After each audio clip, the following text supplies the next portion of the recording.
प्रिय विद्यार्थियों, मैं रणजय पांडे, आप लोगों का संस्कृत अध्यापक। आज हम लोग कक्षा 8 संस्कृत रुचिरा के अंतर्गत आने वाले जितने पाठ हैं उनका सामान्य परिचय प्राप्त करेंगे कि कौन कौन से पाठ आप लोगों को इस कक्षा में पढ़ना है। संस्कृत विषय के अंतर्गत उन्हीं पाठों के बारे में हम चर्चा करेंगे। तो आप लोगों का जो है ये पुस्तक जो है वह संस्कृत रुचिरा है। संस्कृत रुचिरा तृतीय भाग है, तीसरा भाग। अपने 6 में प्रथम भाग पढ़ा, सेकंड में द्वितीय भाग पढ़ा और 7th में द्वितीय भाग और 8 में जो है आप लोग तृतीय भाग इसका अध्ययन करेंगे। संस्कृत रुचिरा नामक पुस्तक का तृतीय भाग आप लोगों को पढ़ना है।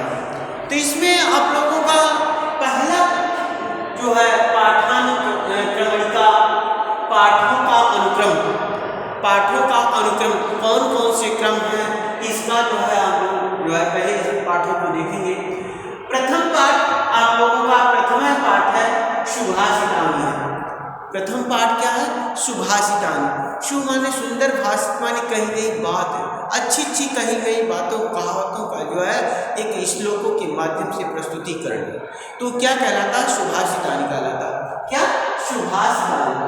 ये श्लोकों के माध्यम से आप लोगों को नैतिक ज्ञान की जानकारी दी जाएगी। इसमें आपको क्या करना चाहिए, किस प्रकार से आचरण करना चाहिए, किस प्रकार से किसके साथ व्यवहार करना चाहिए, आदि बातों की चर्चा हम पहले पाठ में सुभाषितानि नामक पाठ में आदि बातों की चर्चा हम लोग करेंगे। आप लोगों का द्वितीय पाठ है विलस्यवाणी नामे कदापि सुधा।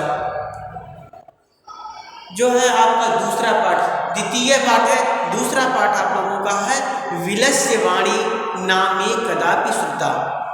विल की वाणी, विल माने होल, गुफा है, गुफा कहा जाता है। इसमें एक शेर और एक सियार की कहानी है कि वह कहता है विलस्य वाणी नामे कदापि सुता। विल की वाणी या गुफा की वाणी को या आवाज़ को मैंने कभी नहीं सुना। इस पाठ में जो है आप लोगों को इस कहानी की एक कहानी पढ़नी है। विलस्य वाणी नामे कदापि सुता। अगला तृतीय पाठ है, तीसरा पाठ है डिजिभारतम। डिजिभारतम है डिजिटल इंडिया। डिजिटल इंडिया अर्थात किस प्रकार से हमारे देश में तकनीकी का विकास हुआ, संचार माध्यमों का विकास हुआ, इसके बारे में ही यह पाठ लिखा गया है। जिसमें आप लोग टेलीफोन, कंप्यूटर आदि जो है इलेक्ट्रॉनिक वस्तुओं के बारे में आप लोगों को जानकारी प्राप्त होगी कि किस प्रकार से ईमेल किया जाता है, ईमेल आदि जो है वह सारी बातों की जानकारी इसमें हमें प्राप्त होगी। और पहले के समय में आज के समय में क्या परिवर्तन हुआ, इसके बारे में भी बताया जाएगा कि पहले हमारे यहाँ जो है वह भोजपत्र पर लिखाई की जाती थी। बाद में आधुनिकता आई तो कुछ जो है कागज़ पर लिखना शुरू किया गया। और आजकल क्या है वह, क्योंकि वृक्षों से ही कागज़ बनते हैं, कोई भी संदेश जो है पहुंचाने के लिए लिखा जाता है तो वो कागज़ पर लिखा जाता है और वह जो है वृक्षों को काट कर ही कागज़ बनाए जाते हैं। और ईमेल आदि इलेक्ट्रॉनिक यंत्रों के माध्यम से कोई भी सूचना भेजने के लिए जो है कागज़ की आवश्यकता नहीं होती है। इससे वृक्षों की भी कटाई रुकती है। आज जो है समस्याओं के समाधान के बारे में हम लोगों को इस पाठ में पढ़ना है। चौथा पाठ सदैव पूर्तो निधेहि चरणम। ये भी श्लोक के माध्यम से हमेशा ये बताया गया, सदैव माने हमेशा अपने कदम को आगे बढ़ाते रहना है। मतलब अपने आचार विचार से, अपने व्यवहार से, अपनी ऊर्जा से, अपने कार्य से अपने कदम को आगे बढ़ाते ही रहना है। कभी भी जो है अपने पैर को पीछे नहीं खींचना। पैर को पीछे खींचने का मतलब है जो है प्रगति के रास्ते पर हमेशा निरंतर बढ़ते रहना, उत्तरोत्तर बढ़ते रहना। अगला आप लोगों का है पंचम पाठ है कंटके नये कंटकम। कंटकेन कंटकम, कंटक में कांटा होता है।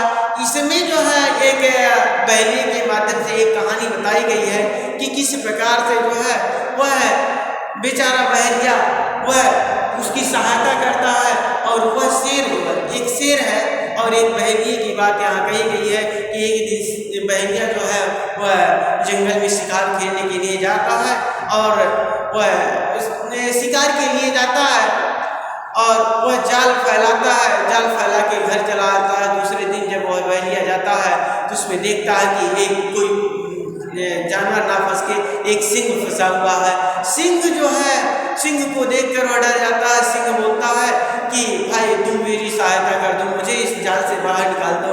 तो वो कहता है कि नहीं, मैं निकाल दूंगा तो तुम मुझे खा जाओगे। तो कहता नहीं, मैं वचन देता हूँ कि मैं नहीं खाऊंगा। तो वह निकाल देता है। फिर वह सिंह कहता है पानी मुझे पिलाओ, पानी पिलाता है। उसके बाद कहता है मुझे भूख लगी है, मैं आपको खाऊंगा। तो कहता है नहीं, आप किसी से पूछ लीजिए कि मतलब दुष्ट के साथ सज्जनता के व्यवहार किया जाता है कि दुष्टता का। वो कहा नदी के पास जाता है कि मतलब आप लोग नदी का जल ग्रहण करते हैं, पानी पीते हैं और उसी में मल मूत्र आदि क्या करते हैं। तो इससे वो कहता है कि वह दूषित होती है। और वृक्ष से पूछता है तो वृक्ष भी कहता है कि मतलब लोग जो है हमारे फल आदि का उपभोग करते हैं। फिर जो क्या करते हैं कि लास्ट में क्या होता है कि वो पेड़ को काट देते हैं। इस प्रकार जो है वह अच्छा कार्य नहीं है। तो मैं भी आपके लिए भी अच्छा कार्य नहीं कर रहा हूँ। ये आशा आदि जो है कहानी के माध्यम से इसको देखेंगे। अगला षष्ठ पाठ है, छठवां पाठ, गृहम शून्यम सुताम विना। गृहम शून्यम, घर खाली है, घर शून्य है। घर शून्य होता है अगर घर में पुत्री नहीं है। यह पुत्री के जो, क्योंकि यह भ्रूण हत्या पर जो रोक लगाने के लिए ये पाठ लिखा गया है कि किस प्रकार से जो है वह हमारे समाज में बच्चियों की संख्या में, कन्या की संख्या में, लड़कियों की संख्या में निरंतर कमी आ रही है। उसको भ्रूण हत्या को जो है वह लिंग परीक्षण को ना कराया जाए, भ्रूण हत्या बंद किया जाए। इसी को आधार रखकर जो है यह पाठ लिखा गया है कि गृहम शून्यम सुताम बिना। घर खाली होता है बच्ची के बिना, कन्याओं के बिना घर सूना होता है। आगे है सातवां पाठ है, भारत जनता अहम। कि सातवां पाठ है जो है यह भारत की जनता मैं। भारत की जनता क्या है, उसके कार्य क्या है, किस प्रकार वह रहती है, आज जो है सामाजिक समस्याओं और सामाजिक पुनरुत्थान के बारे में इसमें चर्चा की जाएगी। अष्टवां पाठ आपका है संसार सागर से नायका। संसार सागर के नायक मतलब पहले राजस्थान आदि में जब जो कुएं बावड़े आदि जो बनाया जाता था, घर बनाया जाता था, उसमें एक जो कारीगर होता उसी को आधार रखकर यह पाठ लिखा गया है। अगला है नौ पाठ है सप्तभगिनियाँ। नौ पाठ है ये सात बहनें। सात बहनें कौन है, ये पूर्वोत्तर के 7 राज्य हैं। पूर्वोत्तर के 7 राज्य हैं, उन्हीं के बारे में जो है ये चर्चा की गई है। 10वां पाठ नीति नवनीतम। ये श्लोक है आप लोगों का नीति नवनीतम। नीति के नवनीत माने मक्खन होता है, तो ये नीति जो है ये मक्खन के समान होते हैं। नीतियाँ जो होती हैं वह मक्खन के समान होती हैं। इसी पर चर्चा की गई। 11वां पाठ है सावित्रीबाई फूले। 11वां पाठ जो आप लोगों का सावित्रीबाई फूले के ऊपर लिखा गया है कि किस प्रकार उन्होंने सामाजिक कुरीतियों को दूर करने का प्रयास किया है और स्त्री शिक्षा के लिए किस प्रकार उन्होंने प्रयत्न करके और एक स्त्री शिक्षा के लिए कितना संघर्ष किया है। उन्होंने महाराष्ट्र के प्रथम महिला विद्यालय की भी स्थापना की है। इस पर ही जो है यह पाठ लिखा गया है। 12वां पाठ है 12वां पाठ। 12वां पाठ है 12वां पाठ कह रक्षित कह रक्षित। किसकी रक्षा करने से किसकी रक्षा होती है। इस पर जो है प्लास्टिक आदि वस्तुओं का जो है कम से कम प्रयोग करना चाहिए। इन्हीं पर जो है हमारे पर्यावरण की रक्षा सुनिश्चित होती है। ये इसी को आधार लेकर यह पाठ लिखा गया। त्रयोदश चितौरादित्य भारत स्वर्ग भूमो। मतलब यह जो है एक श्लोक के माध्यम से जो है यह ये भारत कि किस प्रकार से संसार में यह भारतवर्ष सुशोभित होता है, उसी का वर्णन जो है कालिदास द्वारा रचित ये ग्रंथ है उसी से लिया गया है। चतुर्दश पाठ है आर्यभट्ट के बारे में आप लोगों को 14वां पाठ में पढ़ना, और पंचदश पाठ है प्रहेलिका है। प्रहेलिका है आपकी जो है ये जिसे बूझनी टाइप में कहा जाता है, जिसे प्रहेलिका वह क्वेश्चन आंसर जो है ये श्लोक के माध्यम से आप लोगों को जो है वह क्वेश्चन दिया जाएगा और प्रश्न उसका आंसर आप लोगों को सोच समझ कर देना होगा। यह पाठ लिखा गया है। अगला व्याकरण में है शब्द रूपाण और धातु रूपाण। शब्द रूपाण में जैसे पिछली कक्षाओं में आप लोगों ने पढ़ा सेवंत में कि अहम, अस्मद, युष्मद, अस्माभि, तुम आदि जो है, और धातु रूप में जो है क्री, पट, भू, अस्था, तिष्ठ आदि जो है धातुओं के बारे में हम लोगों को पढ़ना होगा। और कुछ जो है कुछ पुस्तकों में जो है वह संधि विच्छेद भी है, तो उस पर चर्चा की जाएगी आप लोगों को। तो आप लोगों के इस वर्ष जो है इन्हीं पाठों का अध्ययन करना है। मुख्य बात यह है कि सबके पास पुस्तक होनी चाहिए, सबके पास पुस्तक होनी चाहिए, बिना कोई पुस्तक के नहीं पढ़ सकता। तो बुक सबके पास मस्ट है, कंपलसरी है, बुक सबके पास होनी चाहिए, जिससे वह जो है किसी भी पाठ को वह आसानी से पढ़ सके, क्योंकि बिना बुक के, बिना पुस्तक के आप पढ़ नहीं सकते हैं। तो बुक सबसे पहले सबके पास होनी चाहिए। और ये जो है ये शुरू के 3 चैप्टर जो है आप लोगों के पीरियडिक फर्स्ट प्रथम आवर्ती परीक्षा के अंतर्गत आएगी, सुभाषकांड, विदेशवाणी और डीजी भारती।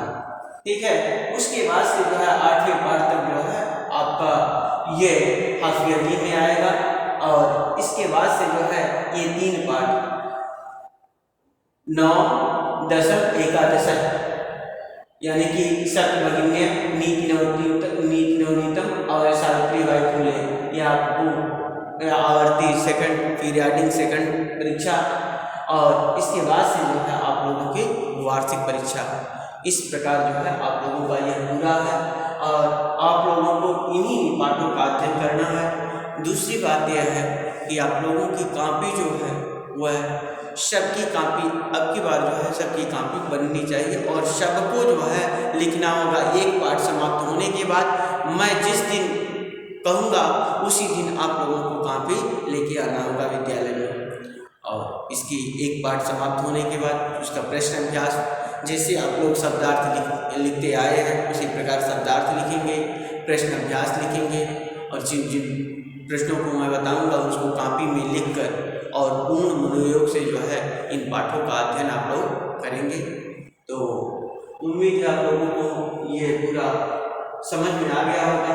इस प्रकार से ही आप लोगों को पढ़ना है, आप लोग देख लीजिए, और बुक सबके पास होनी चाहिए। बहुत बहुत धन्यवाद आप लोगों को।